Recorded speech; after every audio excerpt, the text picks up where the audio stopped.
highly exaggerated introduction with a lot of stretching of the facts. I'm not the first person in human history to study Islamic sciences and then study in the West. From Maghrib, we had, do you know who we had from Maghrib? From Morocco. A generation ago, Sheikh Taqi was actually one of the first, who was a great alim in the 1930s and 40s. And he went to Germany, one of the first ulama to study in the Western academia. He got a PhD at the University of Berlin. We have also Sheikh Ja'far Idris from Sudan, who got his PhD in philosophy from the University of London. We have Sheikh Muzammil Siddiqui, who is the only person, along with me, who has an undergraduate from Medina and a PhD from an Ivy League. He got it from Harvard, and I won't hold it against him, and I got it from Yale. Internal joke, you don't get it more. But I'm not the only person, and there are many people in the world, alhamdulillah, alhamdulillah. In any case, so the topic today, and I know it's a weekday, and I appreciate the fact that tomorrow you all have to go to work, and I also have to go do some work as well. I'm going to try to keep this, inshallah, within an hour. And subhanAllah, I don't know whether it was intentionally or it was unintentionally, but our Shaykh and our Qari, and one of the most, mashallah, eloquent Qurra of the entire world, he recites at the beginning of Surah Al-Kabut. I don't know if you did this on purpose or it just happened. On purpose, okay. You should have just been quiet, I would have said it. And of course, it is absolutely related to our topic at hand. It is absolutely related to our topic at hand. Alif Lam Mim. أحسب الناس أن يتركوا أن يقولوا آمنا وهم لا يفتنون.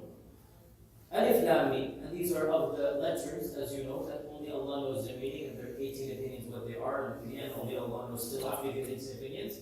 Did mankind think that they would be left alone without being tested simply by saying we believe? أن يقولوا آمنا وهم لا يفتنون. See, the topic today we're going to talk about is why so many tests and trials? What's the wisdom? Why are there so many mashakil, fitan? What's going on? Personal, domestic, national, community, society, international. Wallah, you think one fitna is not enough, another one comes. And in the Quran and in the Sunnah, there are at least 24 explicit verses and a hadith. And we don't even have time in one lecture to go over all of them. But of them is what our Imam just recited. Did people think that we would let them be simply saying we believe without sending down fitan? وَلَقَدْ فَتَنَّا الَّذِينَ مِنْ قَبْلِهِمْ. We have tested people before. Meaning, do you think you're so special? Do you think you're exceptional? Do you think that you are different from the people before and the people after? Why should there be a different set of skills for you? Everybody was tested. وَلَقَدْ فَتَنَّا الَّذِينَ قَبْلِهِمْ. We tested the people before, we're going to test the people afterwards. What is the purpose? What is the goal? Allah mentions explicitly. فَلَيَعْلَمَنَّ اللَّهُ الَّذِينَ صَدَقُوا وَلَيَعْلَمَنَّ الْكَاذِبِينَ. This is crystal clear. What is the goal of these fitan and tests? And of a surety Allah will know those who are speaking the truth when they say we believe, and those who are lying when they say we believe. Everybody in this audience say we are Muslim. We would be sitting here if we didn't say that. We all say the same thing, but we all know our level of iman is different. Our level of speech is exactly the same. I could get you to recite the kalima and we would be 110% in equal voicing it. But wallahi, we all know some amongst us, mashallah, their iman might be up there, and others we ask Allah's refuge. The talaffuz is the same, but the haqiqah is different. So the goal of these fitan, the goal is to make sure that our talaffuz meets our reality. And that on Judgment Day, we will then get what we earn and what we deserve. And in fact, our Prophet ﷺ predicted that this ummah in particular, it will be tested in many ways. in a beautiful hadith narrated in the Sahih Imam Muslim, narrated by Abdullah ibn Amr ibn al-As. Our Prophet ﷺ said, it is an obligation on every prophet to warn his followers of what he knows for their benefit. He needs to tell them. And I have been told that my ummah, it has been tested in its later times. And the earlier times shall be the more blessed of times. جُعِلَ عَافِيَتُهَا فِي أَوَّلِهَا. The earlier times, the Sahaba themselves, the era of the Prophet ﷺ, it was a blessed era. The conquest of Makkah took place. They saw the collapse of the Sassanid Empire, one victory after another in all of human history. You want to talk about something unique? I'll tell you something unique. It's called the generation of the Sahaba. In all of human history, I challenge you to find in one generation, one civilization spread from China all the way to Andalus. It never once happened, except in the time of the Sahaba and Tabi'un. They saw the afiyah, they saw the beauty, they saw the blessings in the beginning time. Then our Prophet ﷺ said in the same hadith, as for its later generations, they shall be tested, and matters will befall them that they will not understand. وَسَيُصِيبُ آخِرُهَا بَلَاءٌ وَأُمُورٌ تُنْكِرُونَهَا. Matters will befall, they're going to reject what's going on. Why is this happening? And our Prophet said, every time a fitna will come, the believer will say, هَذِهِ مُهْلِكَتِي. This fitna will destroy me. I will not be able to last. ثُمَّ تَنْكَشِفْ. Then Allah will lift the fitna. وَتَجِيءُ أُخْرَى. Another fitna is going to come. فَيَقُولُ الْمُؤْمِنُ. The mu'min will say, هَذِهِ. This is the one, this is the one. In another hadith in Bukhari, our Prophet gave us a very stark reminder. He said, every generation will be tested worse than the one before it until the Dajjal comes out. In other words, overall, in some aspects, the situation will get worse, and in others it will get better, by the way. But in some aspects, the situation will get worse to worse until the Dajjal comes, and the Dajjal is the worst of all fitan. In yet another hadith in Sahih Muslim, our Prophet was sitting on the roof, and there was just 2 or 3 Sahaba with him on the roof of his house. He couldn't have sat on the roof of his masjid because his masjid was not plastered. His masjid had a roof made out of what? Date palms, leaves. He couldn't sit on the masjid of his roof, but his house had plastered, the mud. He was sitting on the roof of his house, and there were 2 or 3 Sahaba. And he looked around, and he said, I see fitan falling upon you. Our scholars say by you, he meant not just the Sahaba, but the Ummah. I see fitan falling upon you like the drops of rain. Like the drops of rain. You can't protect yourself from it. You're going to get wet at some level. So all of these ahadith, they present a stark reminder that there are going to be trials and tribulations. There are going to be issues and calamities that we will find difficult, we will reject. At times, we might even think that they will destroy us. هَذِهِ مُهْلِكَةٌ. It's going to destroy me. So what exactly is a fitna? And what is the purpose of a fitna? The Arabic word fatana means to sift through and to separate the good from the evil. And that is why in classical Arabic, pre-Islamic Arabic, a goldsmith was called fattan. The goldsmith was called fattan. The one who would take raw gold from the ground and he would extract the pure gold from the raw material. He was called fattan. Why? Because his purpose was to take this raw gold, throw it into a furnace, and from the furnace he will separate the pure gold from the rocks and the filth and the useless material. He caused a fitna to the raw gold. And the result was pure gold versus filth and rock. This is the Arabic meaning of fitna. And so when the Quran came, it took that meaning and applied it to the religious level. It applied it to the religious level. And our Prophet ﷺ mentioned in an authentic hadith that every time a fitna is shown to the heart, it has one of two options. It can either reject that fitna and pass the test, and so the heart becomes purer and purer. Or it can absorb the fitna, and that fitna will then pollute it like a dot. It's going to be a dot. Then the second fitna come, either reject or absorb. The third fitna come, either reject or absorb. And as one heart rejects fitnas, it gains an immunity to reject the next fitna. And as the heart accepts one fitna, it loses its immunity to reject the next fitna. You guys following this, right? Until, this is all a paraphrase of the hadith, until our Prophet ﷺ said, there will be no hearts except one of two. There will be only two types of hearts.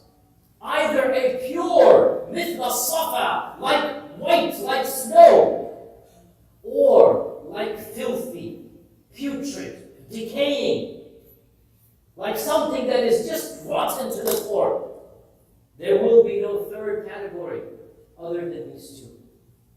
So all of this put together, brothers and sisters, we learn that fitnas are a part and parcel of Iman and of life. And that Allah Azza wa Jal will test us. And these tests are many, by the way. There are many. There are tests at the individual level between you and Allah. There are tests at the family level. There are tests at the community level. There are tests at the national level. And of course, there are tests at the international level. Our life is full of tests. And our Prophet ﷺ mentioned in particular various types of tests. And the Quran mentions very specific types of tests. Of the types of tests, that is a very, very dangerous one and deserves a whole topic, but we don't have time to do it. I'll just mention it. Our Prophet ﷺ said, every ummah has one special fitna that Allah will send to that ummah. One special test. Hadith is in Tirmidhi, by those authentic. وَإِنَّ فِتْنَةَ أُمَّتِي الْمَالِ. The fitna of my ummah is money. Now you will say, money? Why is what everybody has money? Do realize, my dear brothers and sisters, that the majority of Muslim nations before our Prophet ﷺ, you know, Muslims were around since the time of Adam. Every ummah is Muslim. The majority of previous ummah were poor and persecuted. The majority of previous ummah were poor and persecuted. The Bani Israel, from much of their history, the Christians in the time of Isa, and right after Isa, the Romans would literally tear them, light them on fire for torture and pleasure, would have wolves eat them alive for pleasure. Read this history of the early Christians, the followers of Jesus. Most of the ummahs before us were persecuted and poor. Our ummah, our Prophet gave a prediction. And Allah, it's an amazing prediction because when he said it, he himself could not eat 2 meals full to his day. As Aisha radiallahu anha said, Mata Rasulullah sallallahu our Prophet died, and never once in his life, never once did he eat 2 meals to his full. Hadith is in Bukhari. Never once did he eat 2 meals to his full in one day. And at a time when the Sahaba did not see that wealth that came in, even one generation later, they didn't see it. Our Prophet said, I will tell you what your fitna is. And that fitna is money. Money. Hadith is in Bukhari, our Prophet said, when Sadaqah came from Bahrain, and he gave it to the Sahaba left and right, and he saw people eagerly taking the money, the Bedouins had come, they wanted the money, he gave it to them. And he said, take this money, take it. فَوَاللَّهِ لَنْ فَقْرَ أَخْشَ عَلَيْكُمْ. I'm not worried that you're going to be poor. He said this when they were all poor. He said this when they didn't know what riches was. He said this when the Arabs and the Muslims did not have a civilization. They were still at that time unlettered and uneducated. They did not have the power of the Romans and the strength of the Persians. They did not have their own currency. They did not have libraries and institutions. He said it when they had not yet established themselves. Within one generation, they would be ruling the world. He predicted this. He said, فَوَاللَّهِ لَا الْفَقْرَ أَخْشَى عَلَيْكُمْ. I'm not worried that you're going to be poor after me. What I am worried is that Allah will open the doors of rizq upon you. And money will fall upon you. فَتَنَافَسُوهَا. You're going to race one another to get that money. You're going to be jumping over each other. In English we call it the rat race. You're going to be jumping over one to get that money. And in that race, you will be destroyed, like the peoples before you were destroyed. So he predicted the fitna of money. Other fitnas that he predicted, and in the Quran as well, of the fitnas that he predicted in the Quran, and also in the hadith of the Prophet, Allah says in the Quran, وَجَعَلْنَا بَعْضَكُمْ لِبَعْضٍ فِتْنَةً. That's clear. We have made groups of you to be fitnas for other groups. We have made groups of you to be fitnas for other groups. وَجَعَلْنَا بَعْضَكُمْ لِبَعْضٍ فِتْنَةً أَتَصْبِرُونَ. What does this mean? We have made some of you fitnas for others. You look at the books of tafsir, the early books of tafsir, and you find a lot of commentary on this verse. It's actually very beautiful. It's also a very, very profound verse of the Quran. وَجَعَلْنَا بَعْضَكُمْ لِبَعْضٍ فِتْنَةً. We made some of you as a test and a trial unto others. Our scholars give literally 20 examples, and even these are not exhaustive. Basically, every one of us, without exception, is a test for somebody else, and someone else is a test for us. Whatever category you put yourself in, whatever box you tick, you are a test and a trial for somebody else. If you are rich, you are a test for the poor. If you are poor, you are a test for the rich. It's a two-way street. Because if you're rich, what do you do with your money? If you're poor, is your poverty going to cause you to go to haram to get money? Are you going to feel a type of jealousy for the rich? It's a test for everybody. Men are a fitna to women. Women are a fitna to men. The rulers are a fitna to the ruled. The ruled are a fitna to those who rule. Every single nation that is at war with another is a fitna to that nation and vice versa. Will you be fair? Will you be just? Every two group of people that are fighting, bickering, there is a fitna to one another. Are you going to act in accordance with the Sharia? So, وَجَعَلْنَا بَعْضَكُمْ لِبَعْضٍ فِتْنَةً. We have made groups of you to be tests and trials to others. What is the goal of that? أَتَصْبِرُونَ. Will you be patient at this trial? So this is yet another type of fitna. And of course, included in this is the fitna of the friction in interaction with others. We saw this in the earliest of times between the Sahaba. It is a chapter that we don't like to talk a lot about, and it is good to not talk about it. But we should know generically, and our Prophet ﷺ predicted this in multiple ahadith, even those great people who all loved Allah and His Messenger, and whom Allah said, رَضِيَ اللَّهُ عَنْهُمْ وَرَضُوا عَنْهُ. All of the Sahaba, we respect them. This is what makes us Ahl Sunnah wal Jama'ah. What does that term mean? The Jama'ah here means the Jama'ah of the companions. We respect the companions of the Prophet ﷺ. That is one principle of aqeedah, of faith, that unites all of the people who respect the Sunnah. Yet, those people whom we respect, they didn't always get along. And sometimes, their not getting along led to actual violence between them. We saw this in the earliest of times. The battle of Siffin, the battle of Jamal, the issues of Muawiyah radiallahu anhu and Hussein radiallahu anhu. These are dark chapters. We don't like to talk about them in detail, and frankly, we shouldn't talk about them in detail. It is best to gloss over them. Imam Ahmad was asked about those trials of the Sahaba, and he said, that was a time frame, Allah saved our swords from having to pick sides. So let us save our tongues from having to pick sides now. That was a time frame. Allah protected us. If we were alive, what would we do? Aisha radiallahu anha one side, Talha here, Ali there. What are you going to do? Who are you going to choose? That was the time frame Allah protected us. Allah protected us. We didn't have to choose our swords. So why do you want to choose your tongues 1,000 years later? Be quiet, radiallahu anha.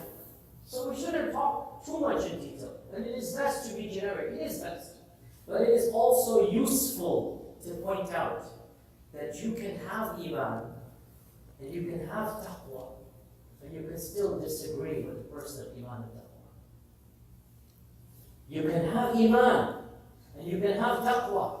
You can be a good person and you can still disagree. You can still have minor issues. It is human nature to do that. And it is authentically narrated that Ali radiallahu anhu, one of his people around him, he said something harsh and nasty about the other side. And Ali radiallahu anhu got angry at him. How dare you say that about Fulan, the other person? How dare you say that? And the man said, Oh Amir al-Mu'minin, aren't we fighting them? I mean, why can't I say something bad? Aren't we fighting them? And Ali radiallahu anhu said, Wallahi, listen to this. Wallahi, I swear by Allah, I hope and desire that me and him are as Allah described in the Quran. وَنَزَعْنَا مَا فِي صُدُورِهِمْ مِنْ غِلٍّ إِخْوَانًا عَلَى سُرُرٍ مُتَقَابِلِينَ. This is a verse in the Quran that Allah describes the people of Jannah. Okay? This is a verse in the Quran, in Surah Al-Hijr, that describes the people of Jannah. وَنَزَعْنَا مَا فِي صُدُورِهِمْ مِنْ غِلٍّ. We shall remove the anger, the rancor, the animosity. We shall remove the animosity that is in their hearts. And we shall make those that were enemies in this world brothers in Jannah facing one another. Now, Ali radiallahu anhu was literally fighting with swords the other party because of a misunderstanding. Again, I don't want to go into too much detail. It was a misunderstanding. There were people that took advantage of that. Had it been up to the two individuals, they would have been reconciled. SubhanAllah. Had it been up to those two, they would have found a peace treaty. But there are people lurking that love to exacerbate. There are people lurking that love to make a small thing much bigger. And those people at that time were called the Khawarij. And they made a small issue much bigger than it is. And they caused two people with minor disagreements to become two armies with fists and swords fighting one another. But listen, the temperament and cool in the leadership was still there, believe it or not. So much so that Ali radiallahu anhu forbade that the other person be cursed or something evil said of him. And he said, I hope that inshaAllah ta'ala, me and him will be together in Jannah, ikhwanan ala sururin mutaqabilin. You see, this is what you call iman. This is what you call genuine iman and taqwa. To understand a personal difference and you separate it from the religion. He knew it's a personal difference. And by the way, people even better than him had that personal difference, but they overcame it. And of the most funny stories, and it is funny because they overcame it, they didn't have any major fights. People like Abu Bakr and Umar radiallahu anhum, they had at times minor issues, trivial points here and there, but they were the best of friends. And wallahi, brothers and sisters, really, sometimes don't you have a minor issue with your best friend? Sometimes don't you have some harsh words and then you like both calm down and you wake up? This is human nature, right? Abu Bakr and Umar radiallahu anhum, multiple times in the seerah when you read it, sometimes something very trivial happened between the two of them, and at times hours would go by and they wouldn't talk to one another. And then they would come and they would talk. Sahih Bukhari hadith, brothers. Sahih Bukhari hadith. That the Prophet was sitting with Abu Bakr and Umar, and he gave a suggestion, like, what do you think we should do? And Umar said, let's do this. Let's do such and such. And Abu Bakr said, yeah, I disagree, I think we should do that. So he, in front of the Prophet, Umar said X, Abu Bakr said, why? Umar turned to Abu Bakr and said, Wallahi, you only said why because I said X. Hadith is in Bukhari. Ma arata illa khilaf. Right? You only said this because I said that. You wanted to present something else, like you're unique to the Prophet. Abu Bakr said, Wallahi, I didn't. I wanted. Umar said, Wallahi, you did. And the both of them began to raise their voices. And who is sitting in front of them? Our Sayyid, our Nabi, our Rasul. He said, it is not befitting that voices were raised in my presence. And what happened? What do you think happened? The both of them. This is what you call Iman. Sometimes things happen. Sometimes, you don't always have to agree 110%. وَجَعَلْنَا بَعْضَكُمْ بَعْضٍ فِتْنَةً أَتَصْبِرُونَ. And there are other incidences as well. And again, these are things that should not be mentioned in too much detail, but it's good to know because we sometimes have this romanticized picture of the Sahaba that they're not human beings. And to study their stories and humanize them, wallahi, we feel a sense of relief that, okay, you know what? They're humans. Sometimes we present pictures of the Sahaba, it is as if they're like angels walking on the earth. And to realize they're not angels, but they are the best of mortals, we can actually then connect with them. Multiple minor issues happened between the Sahaba, and guess what? They dealt with it. They got around it, they made up. And sometimes they didn't, and sometimes they went to war, and sometimes some Sahaba left the city because another Sahabi was there, I just want to be in the presence, and they moved somewhere else. It happens. It's not the end of the world. You don't have to get along with everybody, but you must maintain the adab and the protocol of Islam. وَجَعَلْنَا بَعْضَكُمْ بَعْضٍ فِتْنَةً أَتَصْبِرُونَ. This is another fitna that takes place as well. Now, I want to kind of sort of wrap up a little bit as well in terms of the goal and purpose of a fitna, of a trial and tribulation, and what we should do overall. And again, this is a generic talk dealing with all types of fitna, and obviously so much can be said. What are some of the goals of a fitna? Why does Allah subhanahu wa ta'ala cause fitna? We already mentioned one of the main goals, and that is to test our actions, to see whether what we say matches our belief. There is another wisdom and goal as well. And that wisdom and goal is that times of fitna should cause us to turn to Allah subhanahu wa ta'ala. When the going gets tough, the tough turn to Allah. Fitnas should make the heart soft. Our Prophet said, hadith is in Isa'il,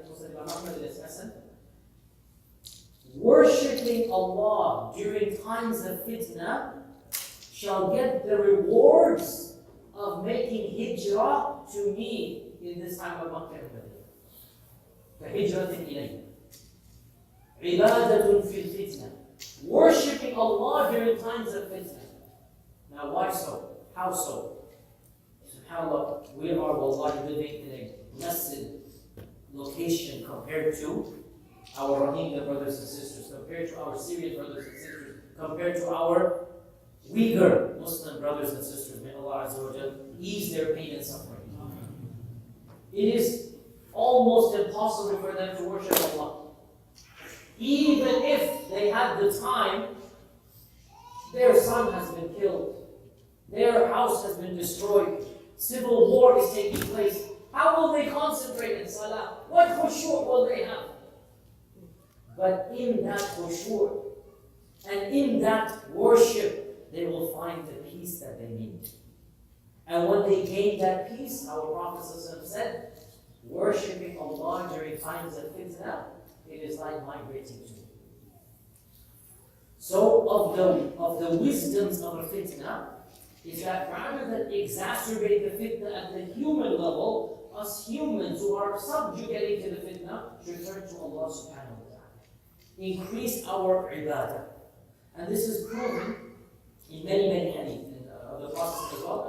Of them, the generic hadith that whenever some troubling news came to the Prophet sallallahu alaihi wasallam, he would rush to stand up in salah. Whenever he was irritated, troubled, whenever some bad news came, army gonna attack something, he would rush to stand in salah.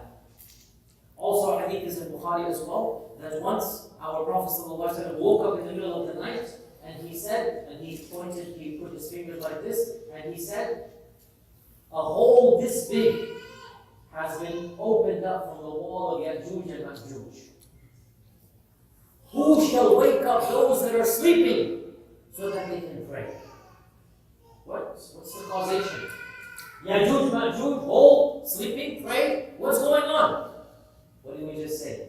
At times of fitna, what do? Increase your ibadah. Notice the direct linkage. Okay? Direct linkage. Fitna is going up, so should your ibadah. Next time a fitna happens to me or you, rush to salah. Rush to dhikr. And of the most important types of ibadah during fitna is dua. Dua. فَلَوْلَا إِذْ جَاءَهُمْ بَأْسُنَا تَضَرَّعُوا. Why didn't they make dua to us when our punishment is coming down? I mean, how much more explicit do you want? Why didn't they make dua when they tasted our punishment?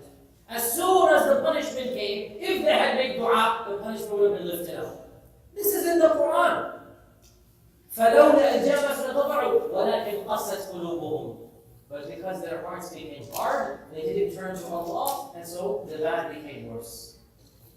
So, during times of fitna, turn to Allah, salah, dhikr, ibadah. Don't make the fitna worse by your tongue amongst humans before you make dua to Allah Azza wa Jalla. This is of the wisdoms of a fitna. As well, during times of fitna, it is wise to remind people of the purpose of fitna. All too often when a fitna happens, we get caught up in emotions. And we don't think straight. We have to realize this is what separates the wise man from the foolish man. And also it is what separates a scholar from the lay person. The scholar, and by scholar I don't just mean somebody who has memorized books of fiqh. Because scholarship is not the same as memory. You can memorize books and graduate from Medina University, but you don't understand the situation still. Because understanding is other than memorizing. The true scholar knows and also understands. A scholar can spot a fitna when it's coming. Once the fitna has gone and left, everybody knows it's a fitna. So, during times of fitna, one of the most important things to do is to find true ulama and wise people. Ulama of the religion and wise people who know whatever the fitna might be, whether it's political science, whatever is happening. Because you see, ulama have a speciality. And ulama as well are not specialists in everything. I'm not a political analyst. I'm not a social worker. I'm not an anthropologist. Go to the person of expertise in whatever field it is. And generally speaking, the fitna of our times transcend only religious fitna. We are having political crises right now. We are having Islamophobia crises right now. We are having crises of a social nature. Generally speaking, ulama know a little bit, and other scientists know a little bit, and they need to come together and discuss what is going on. But my point is, kind of straight from the point, the point is, during times of fitna, listen to the people of knowledge.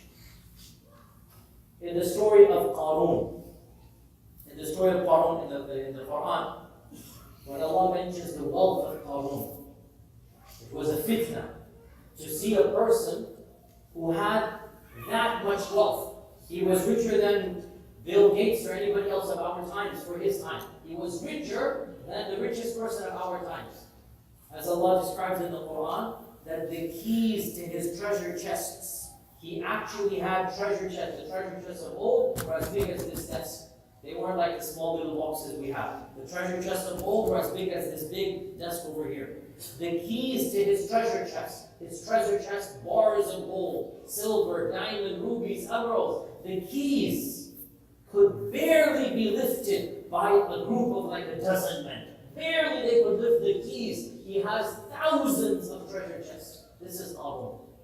And when he would walk in his entourage, the finery, the silk, the velvet, the camels, the horses, the embroidery, it was a fitna. People would come and salivate looking at his wealth.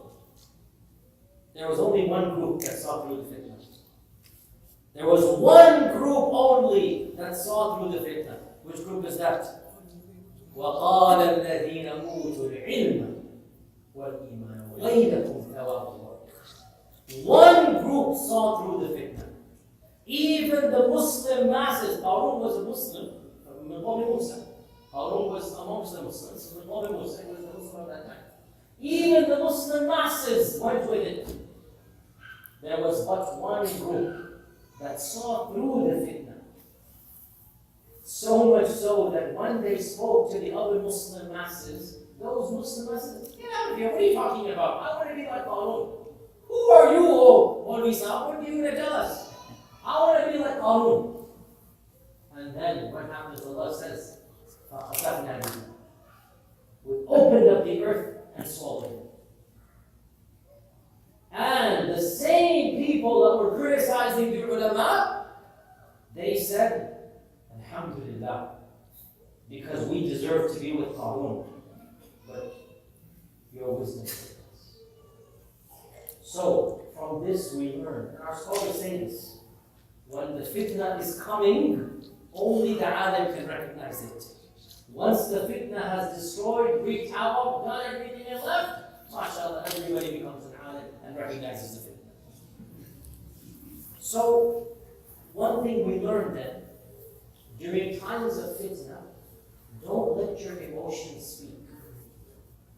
Go to the people of wisdom. And when I say alim, I want to be very clear. And again, allow me to be a little bit critical.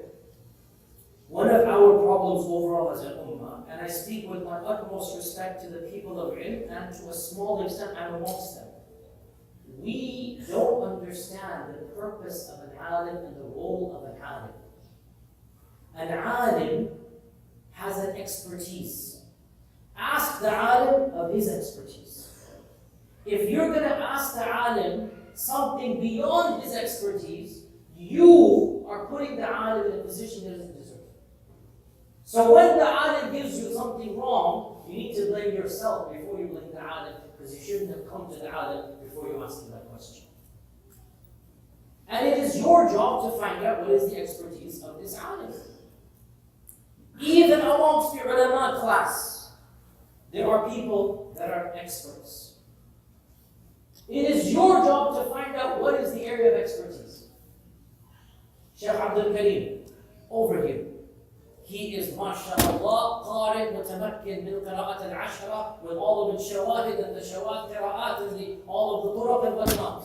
You go and ask him the most advanced question. What did Khalaf read this verse as? What is Kisai? And what do you think is total part in this? And mashallah, he will tell you from the top of his head. You come to me, I'll say, I don't know. That's not my expertise. Coming to the wrong person. You should have done your job. It's not my job to teach you the advanced qira'at. I did not graduate from the College of Quran. Shaykh Abdul Karim studied. I did not study that. Okay? Let me tell you what happened in my own masjid. I'm not exaggerating at all.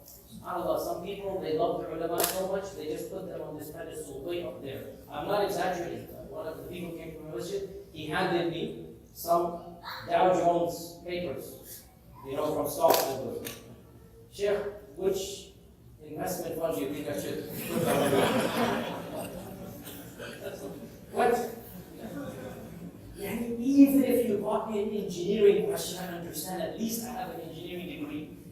But finance, Dow Jones, charts of wisdom. What? Sheikh, because you're the Sheikh, right? Okay, what Sheikh?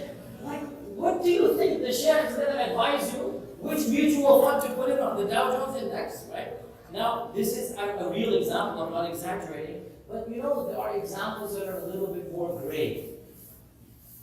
And it is your job, and sometimes it's also the Sheikh's job. See, the problem comes, we are also human beings. If I had wanted to, may Allah protect me, if I had wanted to, I could have said, okay, I see. Oh, you see that little chart over there? Oh, this has number 3. Bad number here. I could have just made it up. And the guy would have been, yeah, okay, Jazakallah khair, and he would have taken it. Correct? Because he's already put me in that level. Correct? But see, guess what? I'm a human being. What if Shaitan comes? May Allah protect me and protect all of her. What if Shaitan comes and says, Yasir, you can't show him you're ignorant. We are human beings.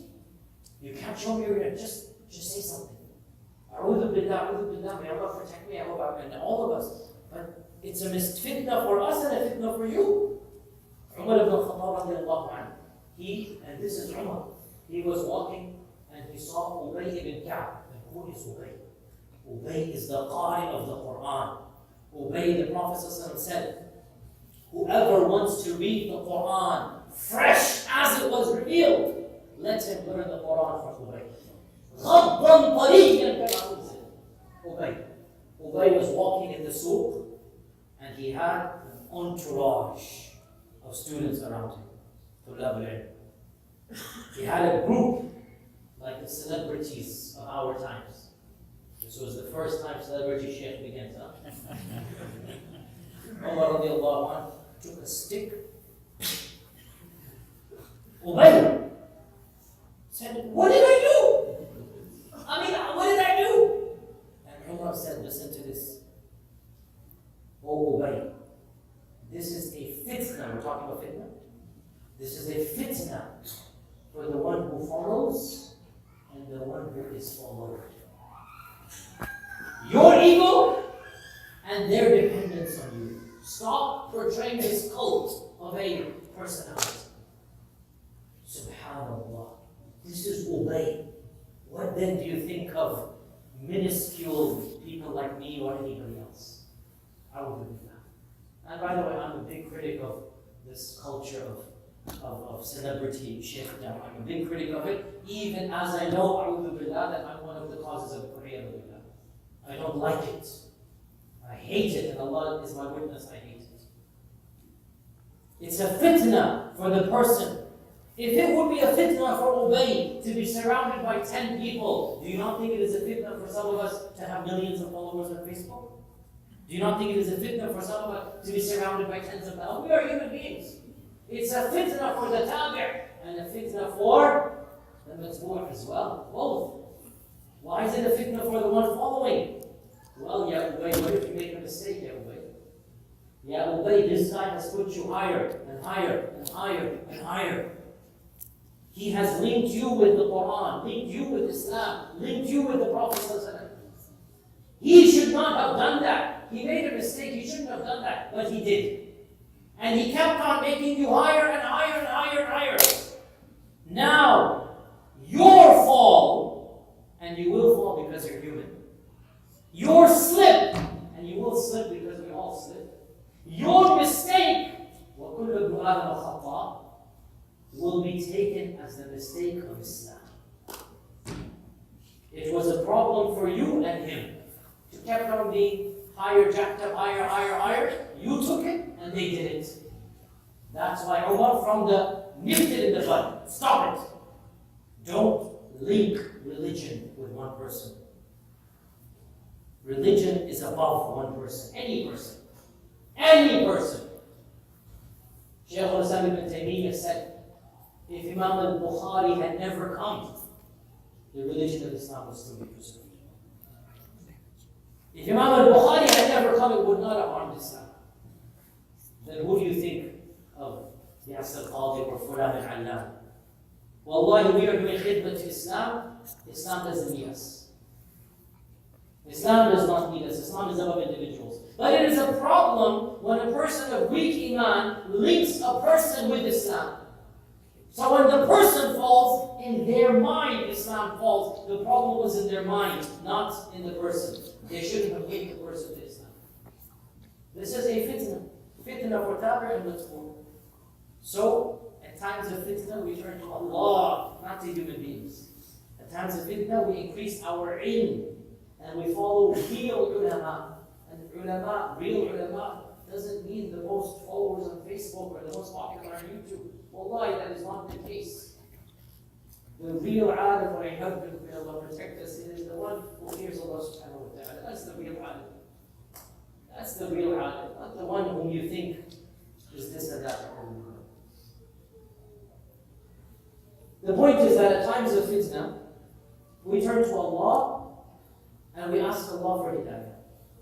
And we turn to the people of knowledge and listen to them rather than our own emotions. Real ulama, not the fake ones or anyway. Ulama of wisdom. And by alim, as I said, I don't just mean the people of Islamic ilm. Another example, and again this is I'm being generic here, so don't read into my speech wallahi. I am being generic, and I don't mean any specific issue. I am being generic. One of the issues we have is that of social diseases that are prevalent in the ummah. Whether they're of a personal fault, whether they're of a tarbiyah nature. And a lot of times, once again, we assume ulama can deal with these problems. But ulama are not trained in therapy. Ulama are not trained in the social sciences. Ulama are not psychiatrists, they're not. They're not psychologists. It is a mistake to put us in that category. I studied 10 years non-stop at one of the most elite institutions in the world, Islamic Institute of Medina. I have over 150 scholars that I studied with. I have ijaz in Quran and Hadith. I didn't take a single class on human psychology, on therapy, on psychiatry, on counseling, on what to do if a person comes and he wants to commit suicide. Not a single lecture on that topic. Our Islamic training is disconnected from the field of psychiatry. It's a problem. It needs to be solved. But it is a problem that is universal. I know my brethren to my sides, even if they studied at different institutions, I know they didn't study these subjects. Because it's not a part of the curriculum. Now you're going to come to me, and you have a personal issue, dealing with a mental, or a personal, or an assault, or a childhood memory, or this or that. That is why, I'm just saying personally, from the beginning, I said in my own life, no counseling, no therapy. Come to me for fiqh, come to me for aqeedah, come to me for fatwa, if I give it to you, come to me for tafsir, and then I'll look it up for you, no problem. Don't come to me for counseling. I'm not a counselor. It's a mistake. You think because I have studied aqeedah that I can counsel? This is a mistake on your part, and it's a mistake on the sheikh to think he is also qualified. Unfortunately, sometimes sheikhs don't think like that. So we as well need to make a dividing line between counseling and therapy, between ilm. Go to the people of knowledge. In any case, I need to wind up. I know time is finishing off here. To finish off here, the final point I'll mention of the wisdom of fitan. So I talked about some of the points in wisdom of fitan. Of the wisdom of fitan and trials and tribulations. And this is of the most important wisdoms. Is that we need to realize that Allah subhanahu wa ta'ala, He does not love evil. Allah la yuhibbul fasad. Wa la yarda li'ibadihi al-kufr. Allah does not love evil. But Allah loves the good that must be generated to combat the evil. Wallahu yuhibbul muhsinin. Allah loves to have sulh between people. Our Prophet said that causing sulh between people is better than jihad fi sabilillah. Allah does not love evil. Allah does not love spreading fitna and fasad. Wallahu la yuhibbul fasad. Shaitan is the one, Allah says in the Quran, that he tells you to break your ties and connections.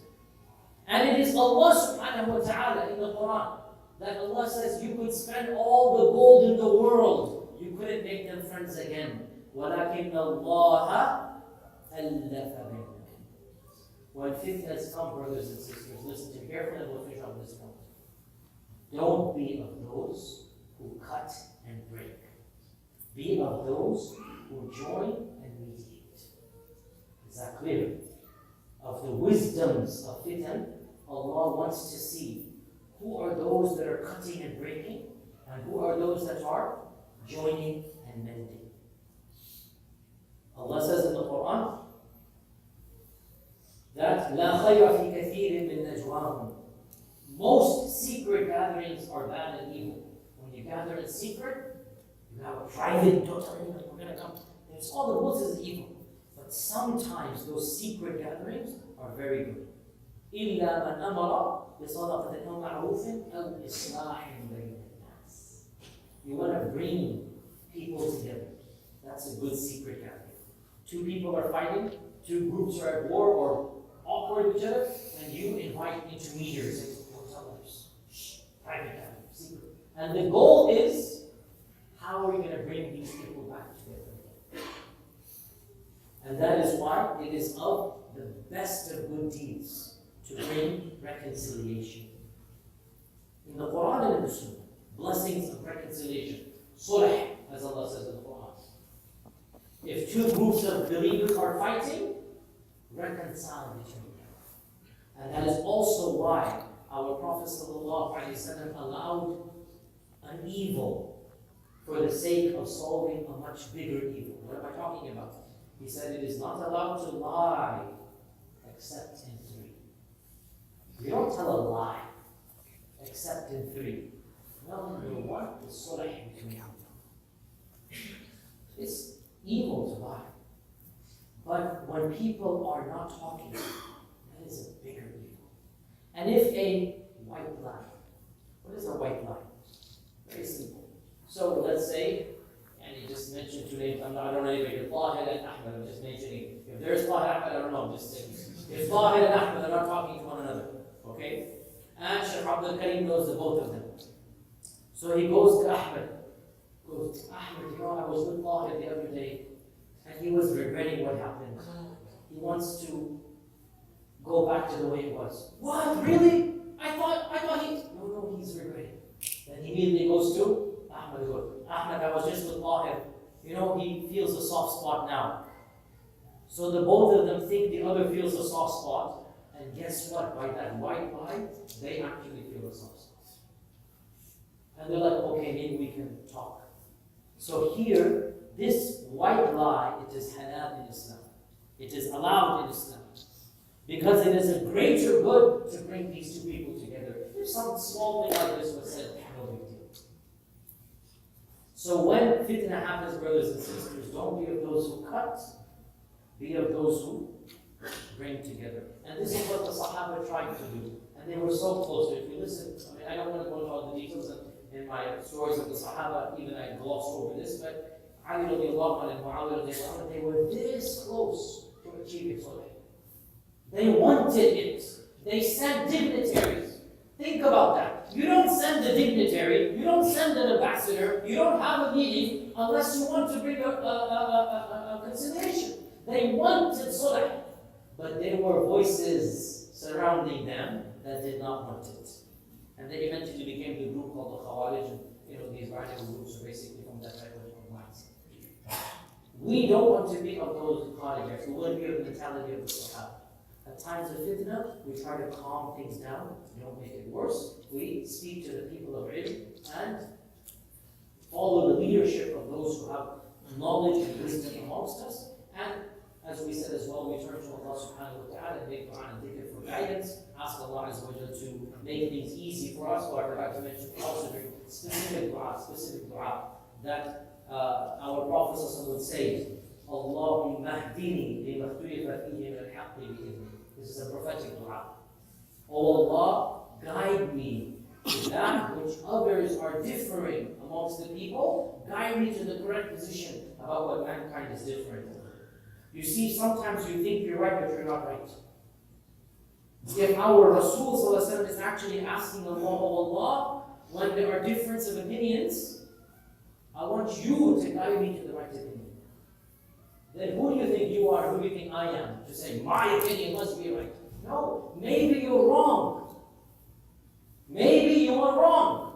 Be humble enough to ask Allah to guide you to the right position about what is happening. So this dua also needs to be said. So with this generic summary, brothers and sisters, just wanted to share with you some thoughts about this. Always try your best to not act emotionally, turn to Allah subhanahu wa ta'ala, speak with the people of wisdom and leadership, make dua for hidayah, and try to bring reconciliation as much as possible, and realize it is possible that two righteous people, muttaqi people, might still have an issue between each other. It is human nature to do so. Simply having a disagreement with another person does not make you evil. It is what you do with that disagreement. It is how you act upon that disagreement that might potentially make you evil. Always make dua to Allah. Allahumma alif bayna qulubina. Make dua that Allah puts all of our hearts together. We are a minority within a minority within a minority in this land. Wallahi, we don't have the luxury to split up over issues that can be resolved amongst ourselves. Even if we don't agree on everything, does every disagreement have to become bitter and acrimonious? Even if we disagree, must that disagreement become an actual physical separation of bodies, separation of masajid? Can't we disagree with etiquettes, with morality? Can't we learn to disagree with manners? This is what we need to do as this community of believers in Allah as Messenger. May Allah subhanahu wa ta'ala always keep our hearts united. May Allah subhanahu wa ta'ala allow us to see the truth as truth and to follow it, and to see falsehood as falsehood and abstain away from it. May Allah subhanahu wa ta'ala infuse our hearts with the love of Allah and the love of His Messenger, with the love of the Quran and the love of the Sunnah. May Allah subhanahu wa ta'ala cause us to be of those who establish the prayer, and also make our children and our grandchildren of those who establish the prayer. May Allah subhanahu wa ta'ala preserve Islam through us and our progeny. May Allah subhanahu wa ta'ala allow our progeny to be of those who read the Quran, who say the kalima, who establish the salah and pray and pay the zakah. May Allah subhanahu wa ta'ala allow us to become beacons and role models of righteousness for the communities around us. May Allah subhanahu wa ta'ala allow our colleagues and our neighbors and our friends to see the beauty and mercy of Islam through our actions and deeds, and not just through our actions and words. May Allah subhanahu wa ta'ala cause us to live as Muslims, to die as mu'mins, and to be resurrected with the prophets and the companions. And what a noble companionship they are. Jazakumullahu khairan. Wassalamu alaikum wa rahmatullahi wa barakatuh.